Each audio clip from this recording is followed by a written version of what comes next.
Halo Tribuners, selamat datang di Mall Pelayanan Publik Kabupaten Banyuwangi. Saya, Reni Nikuramanda, mengajak Anda untuk mengenal lebih dekat mengenai MPP yang ada di Kabupaten Banyuwangi ini.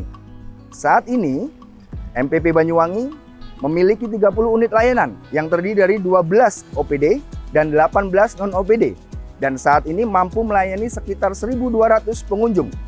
Untuk mengenal lebih dekat, saya akan mengajak Anda untuk bertemu dengan Kepala Dinas DPM PTSP Kabupaten Banyuwangi. Mari ikut saya.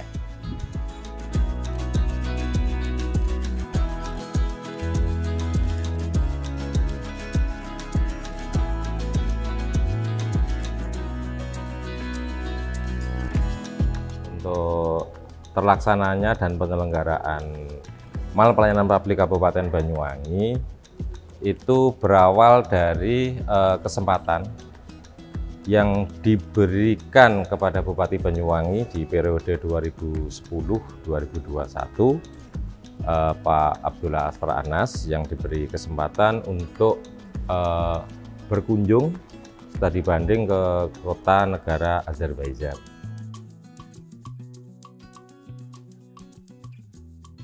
Bersamaan dengan itulah beliau langsung tertarik terkait dengan apa yang disajikan layanan publik yang ada di negara Azerbaijan. Seketika itu Pak Bupati main telepon Mas kepada OPD, Pak Sekda dan lain sebagainya, menyampaikan dan menceritakan apa yang dilakukan layanan publik yang ada di negara Azerbaijan. Dan beliau menyampaikan sudah nggak ada waktu, harus mulai dari sekarang.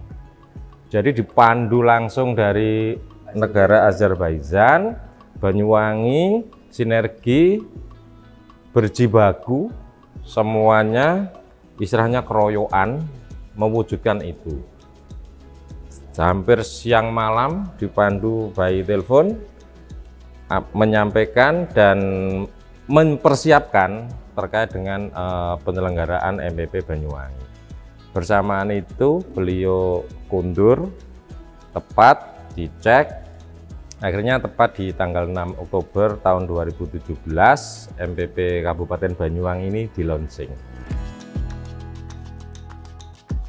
Ini mendapatkan apresiasi Mas Randy dari berbagai pihak, termasuk apresiasi dari pemerintah pusat.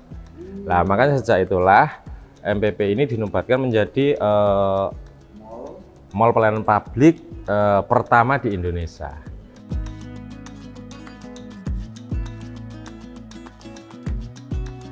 Jadi layanan itu harus yang mendekati masyarakat, bukan masyarakat yang, makanya waktu itu dikembangkan lagi, dibuka layanan di Pasar Pelayanan Publik Genteng.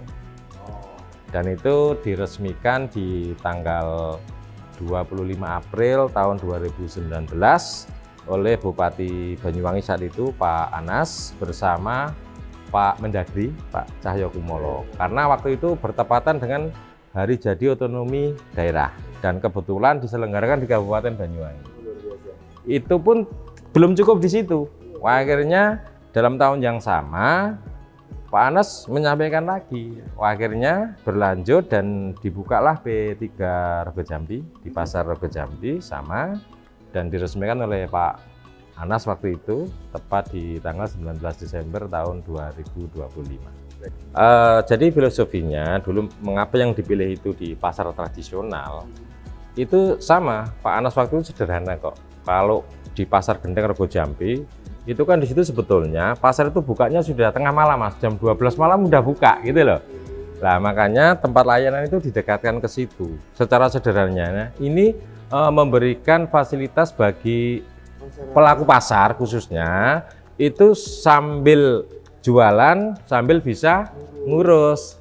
Sama masyarakat yang berbelanja sambil berbelanja juga bisa mengurus.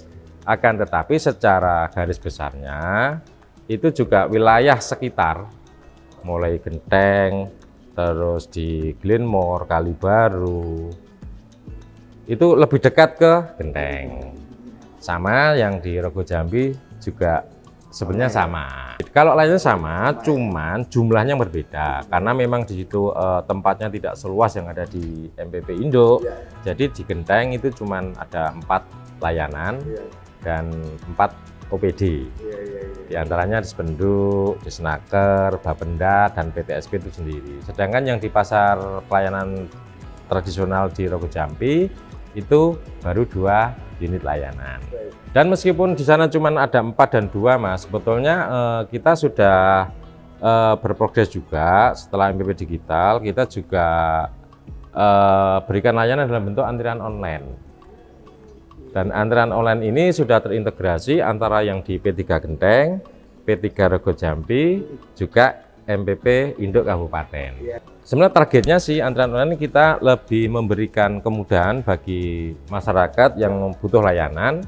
Kalau sebelum ada antrian online itu kan semua harus datang rebutan berjubel untuk mendapatkan nomor urut ya kan gitu. Bahkan sempat ada pengaduan juga khususnya di Genteng, subuh dikirimi video berjubel dan sebagainya lah. Itu menjadi evaluasi kita juga, akhirnya kami kembangkan dalam bentuk antrian online. Antrian online itu adalah kita setiap hari itu menyediakan kuota itu kurang lebih 3.234. Nah, targetnya nanti sebenarnya antrian online ini kami sempurnakan, kami buka itu H-3. Masyarakat sudah bisa antri dan bisa memilih kapan masyarakat itu dilayani jam berapa dan minta menit ke berapa. Kan gitu. Karena dari total layanan 378 tadi, sesuai dengan kota, layanan itu paling cepat itu 2 menit dan paling lama itu 35 menit. Itu sesuai dengan jenis layanannya. Jadi sampai saat ini, Mas, yang tadi saya sampaikan awal 88 layanan sampai di tahun 2025 ini di MPP Kabupaten Banyuwangi ini sudah memberikan layanan sejumlah 378 jenis layanan. Dan sudah melibatkan 31 OPD, termasuk OPD vertikal tadi.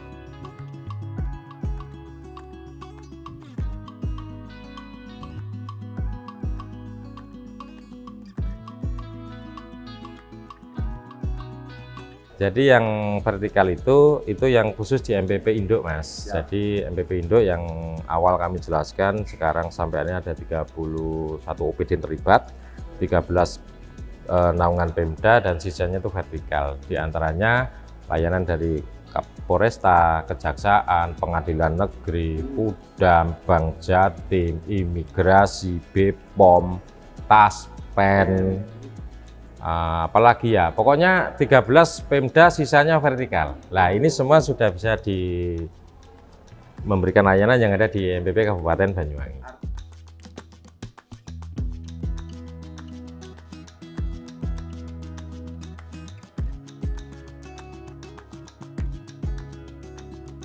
Dan ini menjadi adaptif ya, karena meningkatnya tuntutan masyarakat untuk bisa mendapatkan layanan prima, dan pemerintah Kabupaten Banyuwangi sadar bahwasanya kebutuhan layanan itu menjadi tanggung jawab pemerintah. Nah, pada saat perubahan kepemimpinan, Bu Ibu ini menyampaikan itu harus dijawab. Masyarakat tidak boleh dianggap tidak penting di dalam mendapatkan layanan.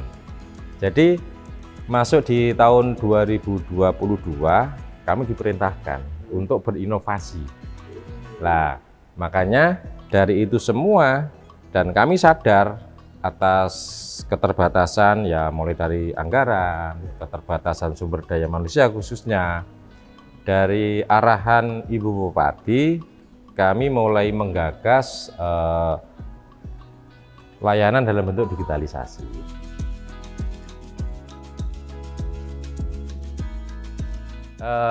Tuntutan masyarakat semakin meningkat. Ini kan juga terkait dengan perkembangan zaman juga. Masyarakat sekarang itu lebih pintar, kan begitu.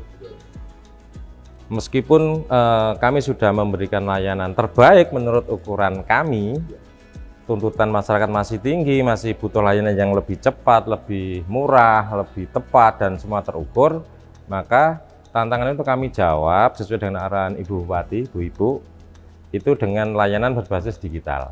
Apalagi pada saat itu di pemerintah pusat sudah menerapkan OSS RBA. Nah, cuman belum bisa terintegrasi lah. Sebagai menghadirkan di Kabupaten Banyuwangi untuk bisa memberikan kemudahan, kecepatan, kepastian, dan murah biaya tadi, kami menggagas terciptanya layanan digital bersama dengan Dinas Kominfo selaku pengampu IT di kabupaten. Akhirnya kami memulai itu bersama tim tentunya, dan persis di tanggal 8 Oktober tahun 2022 itu dilakukan soft launching. Kebetulan itu pas bersamaan dengan festival. Jadi dilaksanakan di gedung MPP ini di lantai bawah selama 3 hari. Itu yang menjadi awal mula pemberlakuan layanan digital MPP digital di Kabupaten Banyuwangi.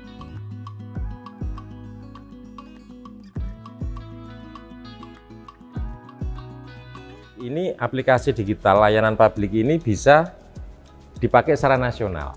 Akhirnya dari salah satu itu dilakukan sebuah koordinasi, dan hari ini 1 dari 4 itu yang sekarang sudah direalisasikan secara nasional. Jadi seluruh kabupaten kota se-Indonesia dalam mendapatkan izin kesehatan yang tadi saya sebutkan itu sekarang sudah langsung menggunakan MPP digital nasional, yang rohnya itu berangkat dari Kabupaten Banyuwangi. Dan iya, dan ini adalah MPP digital pertama sebetulnya. Itu sebetulnya sebagian dari dampak terselenggaranya MPP digital di Kabupaten Banyuwangi.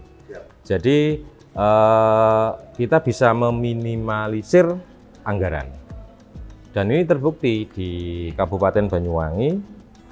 Before afternya dari proses penyelenggaraan anggaran kita bisa sangat efisiensi sekali. Contohnya, kalau itu semua basis manual, produknya itu masih pakai kertas, kan begitu. Nah, sejak kita digital, kita sudah tidak menggunakan kertas. Nah, secara otomatis dalam setahun yang sebelumnya digital itu ada anggaran kurang lebih 400 juta itu untuk pembelanjaan ATK dalam bentuk kertas. Sejak digital kami zero. Tapi akan tetapi ini kan masih menjadi kebiasaan masyarakat Indonesia, khususnya Banyuwangi, ngurus legalitas alias perizinan. Itu kalau pulang tidak membawa produk itu katanya belum gitu loh. Jadi ini masih masih mindset lama. Nah, namun demikian itu ya tidak semua. Sebagian yang masih ya tetap kami upayakan, tetap kami layani, dan kami printkan produknya. Padahal kalau kita ngomong digital, aslinya itu yang ada di sistem itu, dan itu bisa diakses oleh si pemohon dari rumahnya masing-masing.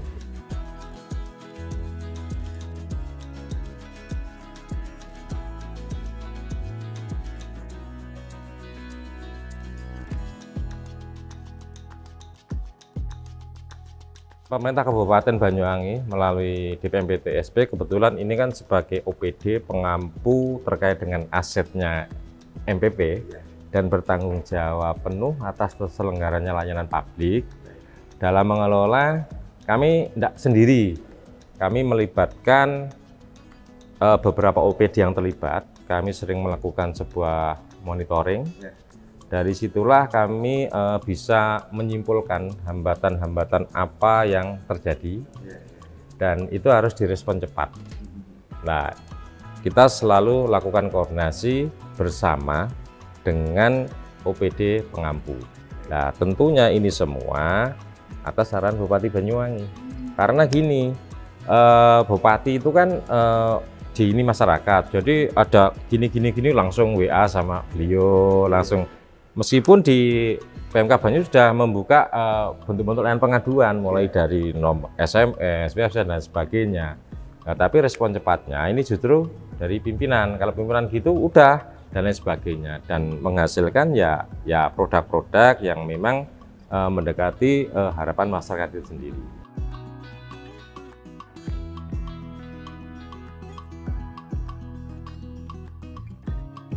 Harapan kami adalah kami penyelenggara pemerintah daerah, karena urusan layanan publik ini menjadi sangat penting, apalagi di era modernisasi zaman ini ya. Jadi sudah tidak bisa dipandang sebelah mata. Tentunya kebutuhan layanan ini sudah menjadi tanggung jawab pemerintah daerah, itu yang pertama. Lah harapannya apa? Harapannya ke depan dengan hadirnya layanan publik yang selalu berbenah dari masa ke masa, ini bisa memenuhi kebutuhan masyarakat di sektor layanan perizinan khususnya, di samping layanan yang lain. Akan tetapi masyarakat Indonesia Banyuwangi khususnya ini kan masih inginnya itu ya dengan alasan belum menguasai teknologi dan sebagainya, tetapi kami selalu mendorong terselenggaranya MPP digital secara utuh. Dengan begitu nanti dampak efisiensi sendiri itu akan kelihatan nyata. Tentunya kalau semua sudah diselenggarakan secara teknologi, masyarakat sudah tidak perlu datang, butuh pendampingan, dan itu bisa diselesaikan dimanapun, kapanpun, oleh siapapun. Kan begitu. Nah, dengan begitu clear sebetulnya. Nah, ini bentuk adalah menjawab tantangan masyarakat sampai hari ini. Transparansi pemerintah daerah ini akan terjadi di situ.